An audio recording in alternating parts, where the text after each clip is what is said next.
अस्सलामुअलैकुम viewers, welcome back to my channel Roshni creations. इस video में हम काफ्तान टॉप की कटिंग और स्टिचिंग करना सीखेंगे आसान तरीके से। तो उसके लिए मैंने 2.5 मीटर कपड़ा लिया है और इसको मैंने डबल फोल्ड करके रखा है। अब देख लें, इसकी 4 फोल्डिंग्स हैं।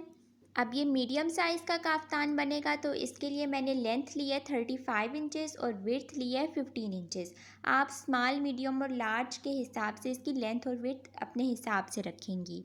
अब मैं तीरे का निशान लगा रही हूँ 6 इंच पे। तीरे का निशान लगाने के बाद इसके स्लीव्स के लिए हमारे पास कपड़ा कम बच रहा है, 9 इंच का कपड़ा बच रहा है। तो स्लीव्स को हम लंबा करने के लिए इसके आगे फालतू कपड़ा लगाएंगे। तो ये देखिए, ये 9 इंच का है। अब इसके आगे स्लीव्स की लेंथ को पूरा करने के लिए मैं फालतू कपड़ा लगाऊंगी। तो आपने स्लीव्स की जितनी लेंथ रखनी है, आप उस हिसाब से कपड़े की लंबाई रखेंगी। मैंने इस कपड़े की लंबाई 9 इंच ही रखी है। अब इन दोनों कपड़ों को जोड़ने के लिए यहाँ पे मैं जॉइंट लेस लगाऊंगी। तो यहाँ पे हमारे स्लीव्स 19 इंच के तैयार होंगे। अगर आपने स्लीव्स की लंबाई को ज़्यादा रखना है तो फिर आप फालतू कपड़ा ज़्यादा लगाएंगी। तो इस तरह से हमने इसके निशान लगा लेने हैं। तीरे का निशान लगाने के बाद इसके स्लीव्स पूरे करने हैं। उसके बाद अब मैं कंधे का निशान लगा रही हूँ 9 इंच पे। 9 इंच का मैंने इसका कंधा रखना है। कंधे का निशान लगाने के बाद हमने इसकी कटिंग नहीं करनी। अब मैं गले के लिए निशान लगा रही हूँ। गले की चौड़ाई मैंने रखनी है 3 इंच और इसकी लंबाई भी मैंने रखनी है 3 इंच। गला मैं इसका गोलाई में बना रही हूँ, आप किसी भी शेप में बना सकती हैं। तो गले का निशान लगाने के बाद मैं इसकी गोलाई में कटिंग कर लूँगी। इस तरह से हमने निशान लगाया है और उसके बाद हमने इसकी कटिंग कर लेनी है। फ्रंट साइड और बैक साइड के गले की कटिंग मैंने बिल्कुल एक जैसी की है। उसके बाद जो हमने आर्म होल का निशान लगाया था, उस निशान से नीचे हम 2 इंच नीचे हम निशान लगाएंगे 11 इंच पे। 9 इंच पे हमने आर्म होल का निशान लगाया था, अब मैंने अगला निशान 11 इंच पे लगाया है। उसके बाद मैं दूसरा निशान भी 11 इंच पे लगा रही हूँ। 2 निशान 11 इंच पे लगाने के बाद तीसरा निशान मैंने 12 इंच पे लगाना है।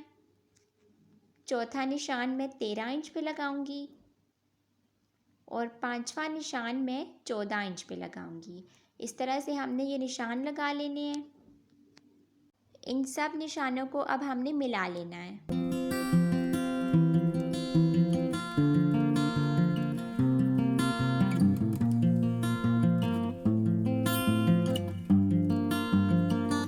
ये निशान मैंने कपड़े के एक साइड पे लगाया है। अब इसके एंड पे मैं कट लगा रही हूँ ताकि दूसरी साइड भी मैं निशान आसानी से लगा लूँ।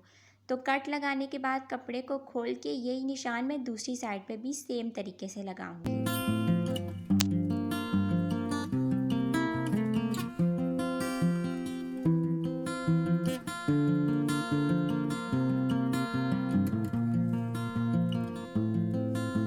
ये निशान हमने फ्रंट और बैक दोनों साइड्स पे लगाना है। इस निशान में हम डोरी वाली इलास्टिक डालेंगे। इसके साथ लगाने के लिए मैंने अब सेंटर लेस ली है, जॉइंट लेस जो मैंने आपको दिखाई थी पहले। और इसके साथ मैंने ये डोरी वाली इलास्टिक ली है, ये आपको आसानी से मिल जाएगी। इस तरह से बारीक वाली मैंने ये डोरी ली है। अब सबसे पहले हम गला तैयार करेंगे। गले की कटिंग हमने गोलाई में की थी। इस गले में हमने कोई भी बुकरम नहीं लगाना, सिर्फ कपड़ा लगा के हम इसका गला बनाएंगे। तो इस तरह से गले के ऊपर कपड़े को रख के पिन्स लगानी है। सब तरफ से देखना है कि ये बराबर आए।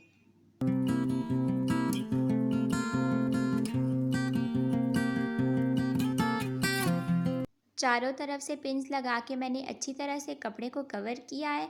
अब गोलाई में मैं गले के साथ साथ सिलाई लगा रही हूँ।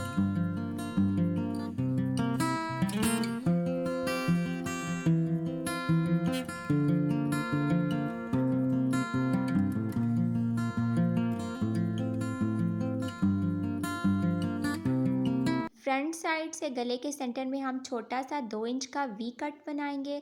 तो उसके लिए हमने यहाँ पे वी कट के लिए सिलाई को वी कट की शेप में लगाना है।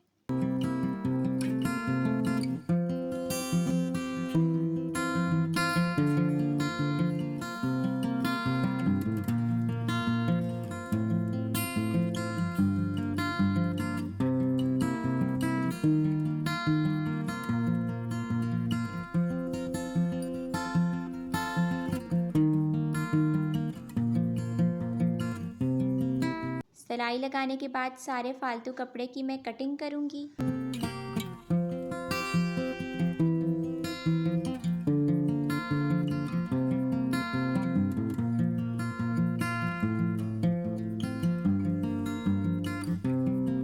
यहाँ पे भी हमने सीधा कट लगाना है। कट लगाने के बाद हमने सारी गोलाई में छोटे छोटे कट्स लगाने हैं ताकि कपड़ा आसानी से फोल्ड हो जाए। अगर गोलाई में कट्स ना लगाए तो फिर ये मुश्किल से सीधा होगा।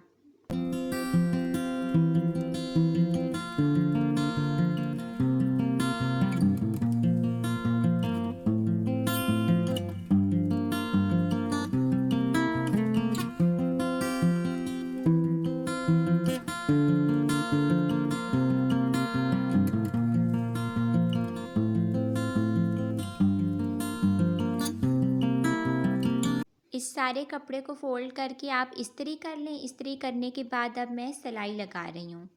सारे कपड़े को हमने फ़ोल्ड करना है, बाहर की तरफ कपड़े को बिल्कुल भी नहीं निकालना। अब किनारे किनारे पे मैं इसकी सिलाई लगा रही हूँ।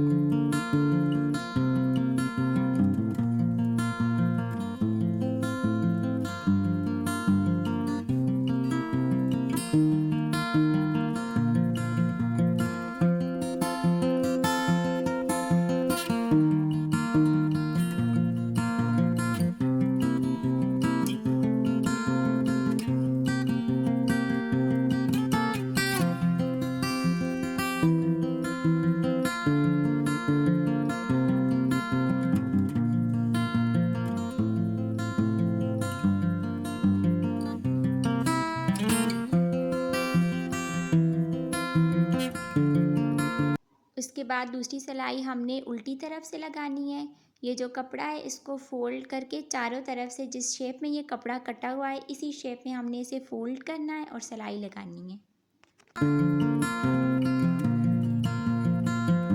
गले की सिलाई लगाने के बाद अब इलास्टिक डालने के लिए जो मैंने निशान लगाए थे फ्रंट और बैक साइड पे, उस पे कपड़ा फ़ोल्ड करके मैं एक पाँव का गैप देके सिलाई लगाऊंगी। आप यहाँ पे इतना कपड़ा छोड़ के सिलाई लगाएं जितनी आपकी इलास्टिक की चौड़ाई है। मैं यहाँ पे बारीक वाली डोरी इलास्टिक इस्तेमाल कर रही हूँ तो उसके लिए मुझे ज़्यादा गैप देने की ज़रूरत नहीं है। अगर आप चौड़ी वाली इलास्टिक डाल रही हैं तो फिर उस हिसाब से आप इसका गैप रखेंगी। तो दोनों साइड्स पे मैं इसी तरह से बराबर गैप रखते हुए ये वाली सिलाई लगाऊंगी।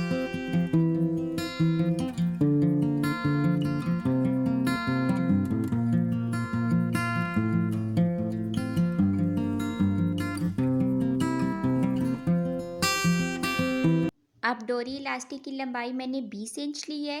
20 इंच की डोरी इलास्टिक मैंने डबल ली है। डबल मैं डालूंगी इसमें।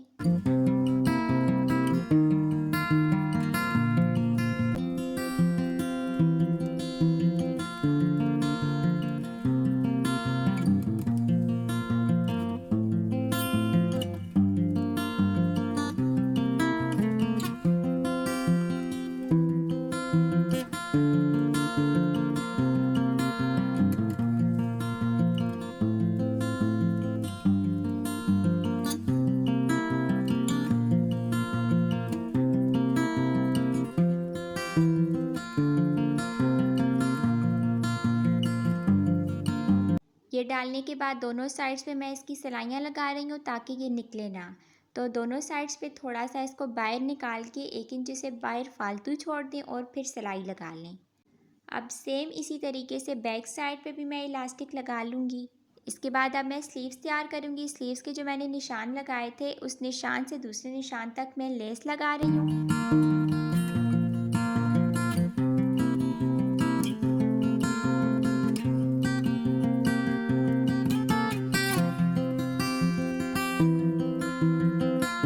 लेस को पहले मैंने शर्ट के साथ जोड़ा है, अब मैं इसको स्लीव्स के साथ जोड़ रही हूँ।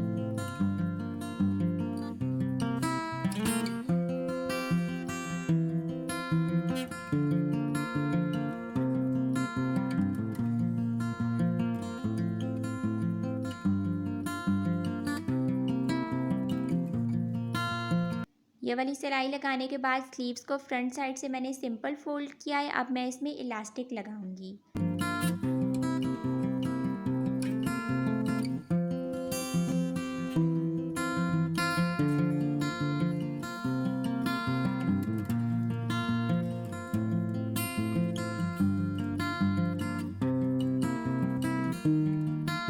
जिस तरह से हमने शर्ट में इलास्टिक लगा के दोनों साइड से सिलाई लगाई थी बिल्कुल उसी तरह से बाजुओं की भी मैं साइड से सिलाइयाँ लगा रही हूँ ताकि ये निकले ना। अब 1 इंच का गैप रखते हुए मैं साइड की सिलाई लगाऊंगी। ये सिलाई स्लीव से शुरू होकर शर्ट की एंड तक जाएगी।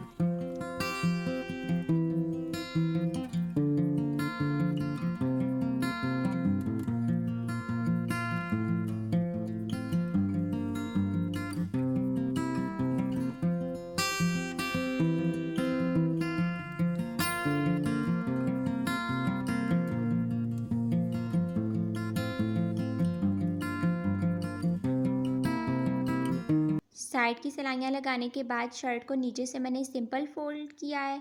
गले के फ्रंट पे मैंने इस तरह से डोरी बना के लगाई है और इसके ऊपर मैंने फैब्रिक पेंटिंग की है। आप भी इस तरह से बिल्कुल सिंपल से कपड़े के साथ अपना काफ्तान टॉप खुद फैंसी बना सकती हैं और इसको जीन्स और टाइट्स दोनों के साथ पहन सकती हैं। अगर आपको ये वीडियो अच्छी लगी है तो प्लीज़ इसे लाइक करें, मेरे चैनल रोशनी क्रिएशंस को सब्सक्राइब करके बेल आइकन को ऑल पे कर लें ताकि मेरे आने वाली हर न्यू वीडियो का नोटिफिकेशन सबसे पहले आपको मिले। इंशाल्लाह फिर मिलूँगी आपसे एक नई वीडियो के साथ। तब तक के लिए अल्लाह हाफ़िज़।